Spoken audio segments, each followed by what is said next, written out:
And then when I started using it, so I was very skeptical to start with. You know, it can't be that straightforward. And it isn't. It's a really difficult technique to use. And it's really, you have to really persist with it. And I watch videos of people that have been at it for a long time, and they never cease to amaze me at how slick they are with it compared to the way I use it. But people like it, and it makes sense to them, and that they will enter into it, they will engage with it, which I found incredibly difficult to get them to engage with CBT techniques and filling in diaries and all these other things, because it's not part of their normal life. Whereas when you introduce them to a solution focus model, it is something that they do on a daily basis.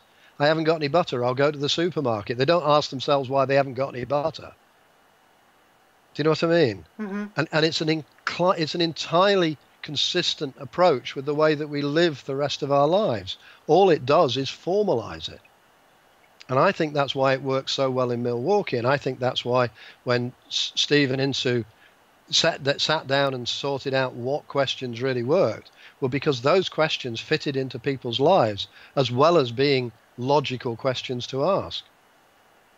So it was a revelation to me. And it also took it in this direction of fitting in with the way that our brains actually process information.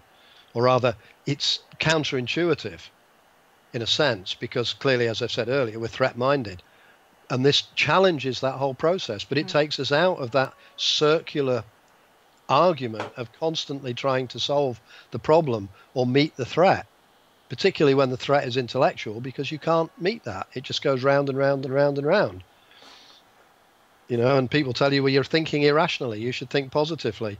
Excuse me? That's not a logical statement to make. You know, if people could think positively, they would be doing. You know, there's no question about it. And you see an awful lot of frustration in people who say, well, you know, yes, I need to change my thoughts. I know that. But they don't really get the tools to do it in other psychotherapies. Whereas in this one, the tools are explicit. Mm-hmm. Except they're not really tools. It's a philosophy. It's just a way of thinking. And I see people like Mark McCurgo in solution-focused counseling and training and other people like that, Jenny Clark, all kind of naturally fitting this into a normal world. And that just blew me away, because it does fit into a normal world and it takes it out of the medical world. And that to me is also incredibly important, because it's not a medical problem.